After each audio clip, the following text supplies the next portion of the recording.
Salamlayıram. Bugün burada beynəlxalq seçki müşahidə missiyasının hesabatları, ilkin hesabatları açıqlanacaq və bəyanatları səsləndiriləcək. Roberto, pour cette présentation rapide. Xanımlar və cənablar, biz parlamentin müraciəti ilə Azərbaycana gəlmişik və bizim müşahidəçi missiyamız iki yerə ayrılır. Biri uzun müddətli müşahidə missiyasına edənlər və bir də qısa müddətli müşahidə missiyasına həyata keçirənlər. Ümumilikdə müşahidəçilərin sayı 350 idi və bu 40 ölkəni əhatə edirdi. Və bizim müşahidəmiz iki şeyə əsaslanır. Birincisi şahidlik, ikincisi isə müşahidəyə əsaslanır. Qeyd eləmək istəyirəm ki, belə 9 oktyabr Azərbaycanda prezident seçkiləri aşağıdakı hallarla müşahidə olunmuşdur. İlk növbədə birləşmək, toplaşmaq və insan azadlıqlarına, fundamental insan azadlıqlarına maneələr olmuşdur. Ədalətli seçki mühiti təmin olunmamışdır. Eyni zamanda seçki prosesinə müdaxilə olunmuşdur. Bien, nous avons observé the lack of a level playing field among candidates and is at odds with paragraph 7.8 of the 1990 Copenhagen document. Also, according to our observations, 11% of the voting process during the day were incorrect. Our biggest concern is the counting. In 58% of the poll stations that we observed, this counting was also incorrect. These were my observations. Now I give the floor to my colleague from Germany, Mrs. Doris Barnett, who is leading the OSCE EPA delegation. Thank you.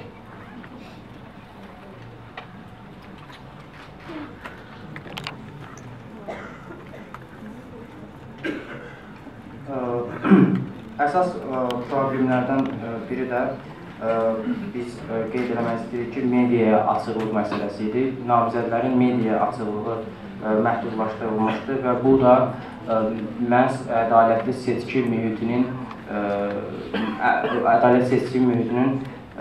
əsas maneələrdən biri idi və bu da Kopenhagenin 1990-cı Kopenhagen sənədinin 7 və 8 paragrafı ilə uyğunsuzluq təşkil edir və eyni zamanda qeyd eləmək istəyirəm ki, əsas problemlərdən də biri oldu ki, MSK-nın göstərdiyi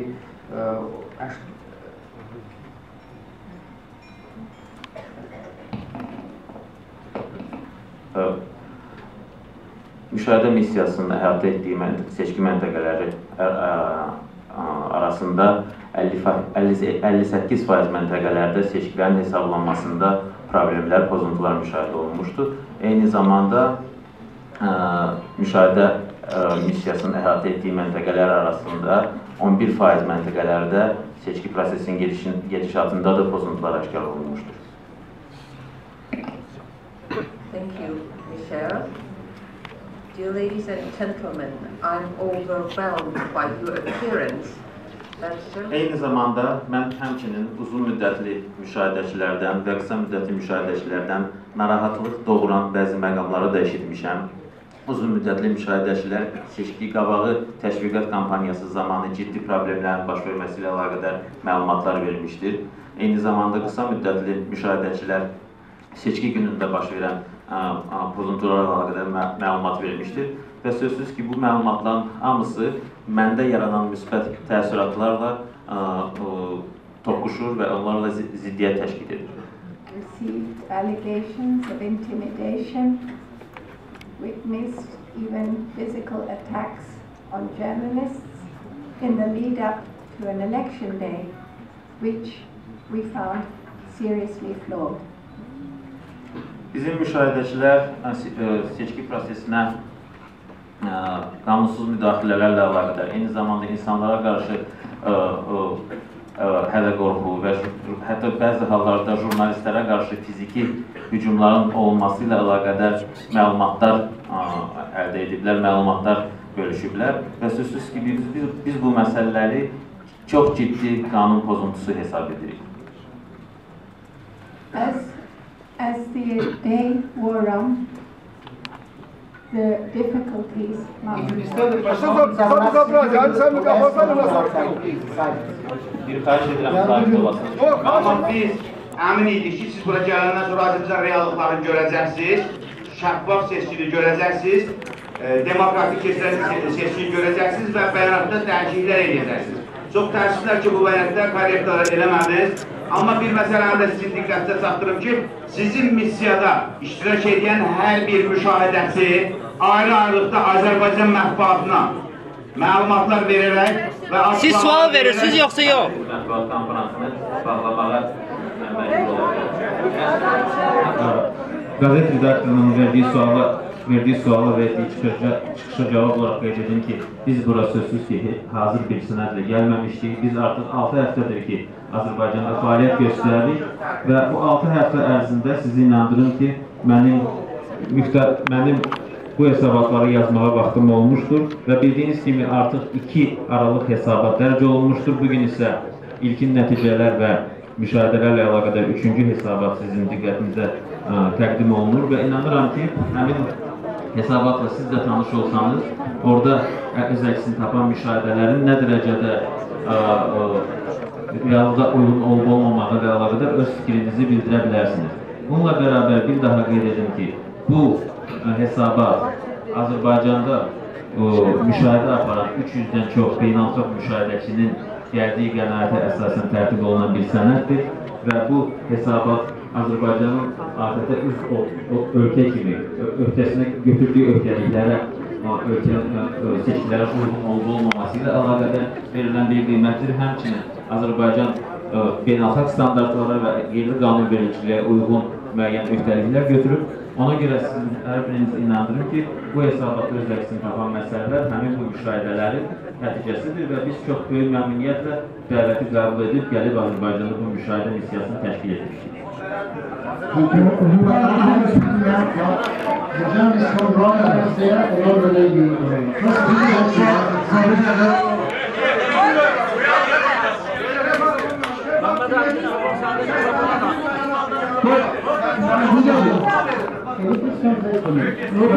This is a press conference. You ask questions, we answer. If you want to make a show, we stand up and we go and continue the show. Okay? Okay? You sit down and you calm down. You don't scare me. Sit down and shut up and listen to the question and listen to the answer. Gentlemen, we are going out of this room now. Excuse me, you sit down and calm down.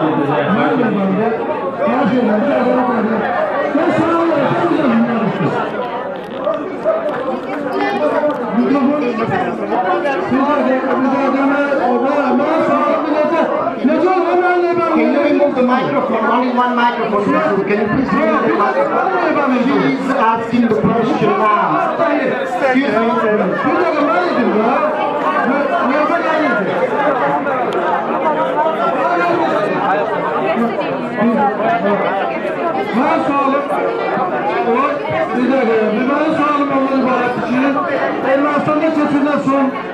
son prezident seçkilerinde namizədlərdən biri You're speaking from she's asking the question. Can you please wait? Your turn will come. She's asking the question. Ermənistan'da keçirilən son prezident seçkilerinde. Can we ask security to escort the gentleman outside? Thank you.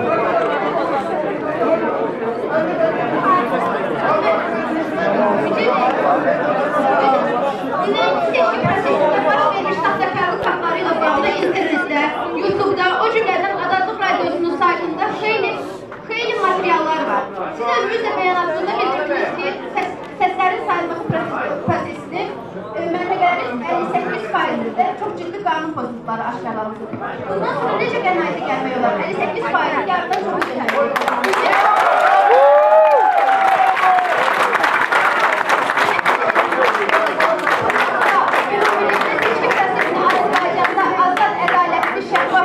Ülkemizde demokratik hesap etmek yollar mı? Ve bir de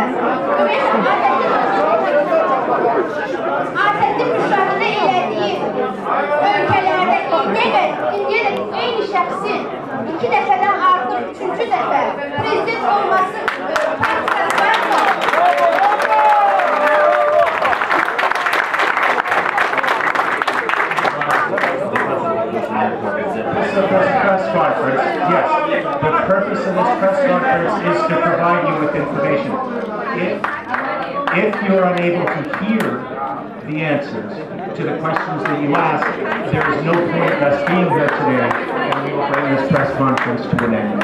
Verilen soruların cevaplarını eşitme imkanı elde edebilirsinizsə, sözsüz ki, bu mətbuat konferansını davam etdirmək və bu tərzdə bunu davam etdirmək mənası için və bizim bura gəlməyimizin mənası. The limitation placed on the fundamental freedoms of assembly, association and expression, and the lack of a level playing field. Namizədlərə və seçkilərə qarşı hədə qorxu və digər təzyiqlərin olması sözsüz ki, bu prosesdə ciddi pozuntu kimi qiymətləndirilir və bunların yekunu olaraq, xülasəsi olaraq onu qeyd edim ki, bütün bu hallar Azərbaycanın bir üz dövlət kimi atəş qarşısında götürdüyü öhdəliklərə uyğun həmin öhdəlikləri tam yerinə yetirilməməsi anlamına gəlir.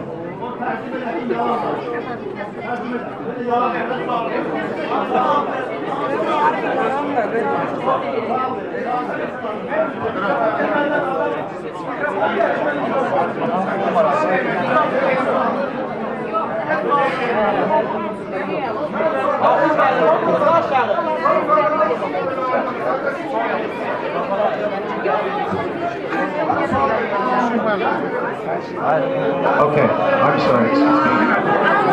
Ali Qismət Bədəv Xalq onun oxuduğu konspekt Ermənistana aiddir. Azərbaycana aiddir. O Ermənistan Azərbaycanı dəyişir sağlar.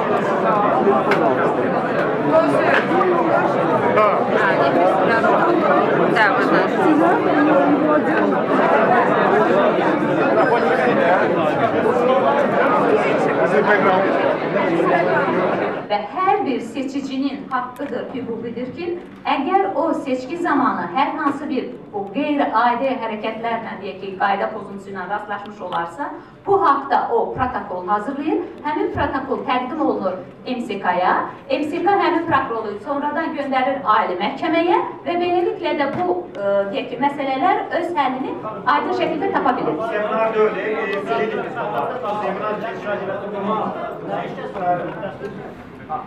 Deməli, mən bir sual vermək istəyirəm sizə. Eyni tərəflərə suala şərait. Deməli... Buyurun, eşitmə deyilin. Aha, deyilsiz, deyil. Deməli, vəzək belə var. İkinci hissəsini dəstəklədiniz. Deuxième partie. Yapıcısı deyil, sualı deyil.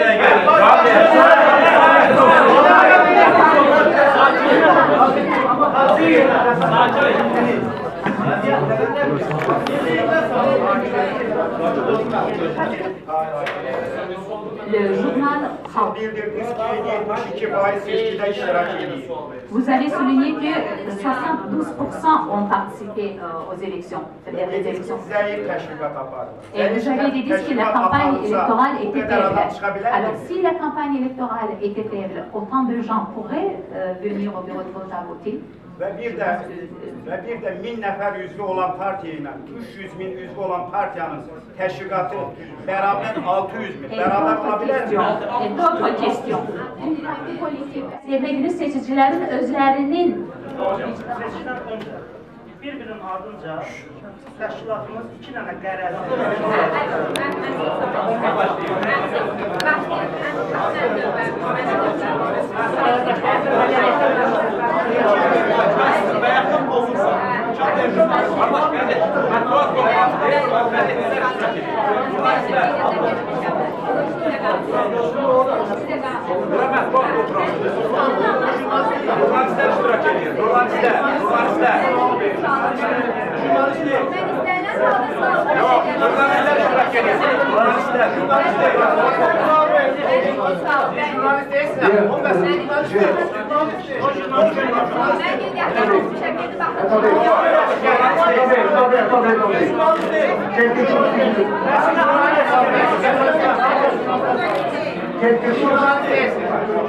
S'il vous plaît, monsieur. Monsieur.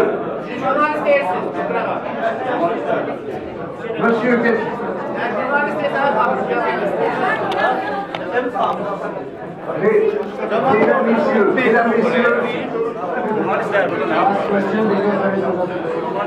Mesdames, messieurs, s'il vous plaît,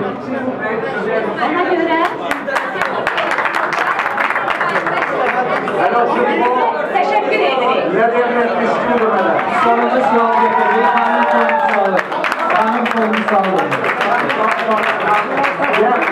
Alors, mesdames, messieurs, on va clore parce que je vois que ça semble de nouveau. J'aimerais vous dire.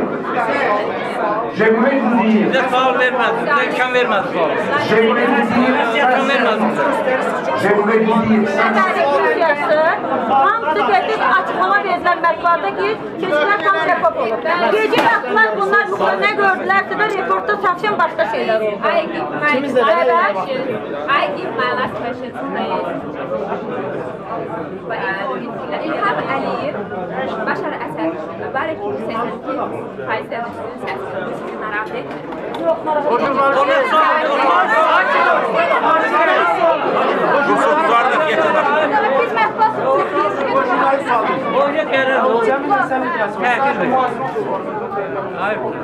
Jurnalistler orada. Sözü bilərinizə sual verir. Kimsə sual verir. Hayır, peki, şöyle hareket edelim. Suallar mı? Neden de onu duruşun yola çalın?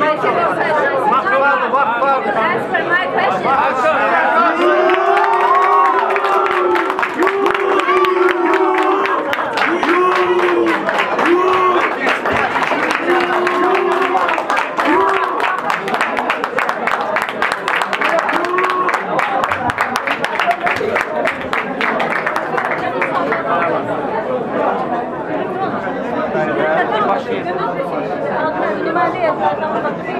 Ama gece yatıp tapmış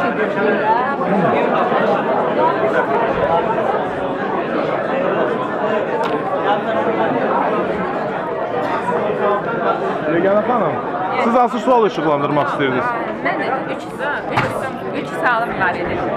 Birinci sualım mən İlham Əliyev də Mübarək Başar Əsəd kimi 80% üstü səs toplayıb bu ODP-ni narahat etmirmi? Və ikinci sualım mən ODP-nin təcrübəsində bundan öncə hakimiyyəti atasından hədiyyə almış dinasiya ailəsinin prezident seçkilərinə müsbət rəy vermək təcrübəsi bundan Azərbaycandan başqa bundan öncə hansı ölkədə olmuşdur, onu soruşacaqdır və ən üçüncü önəmli sual 72% aktivliklə bağlı, seçkilərdə iştirak 72%.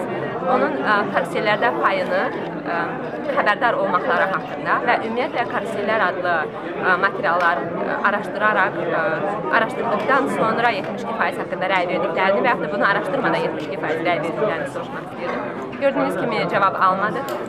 Yəni, cavab almadıq və digər də münasibətləri siz gördünüz.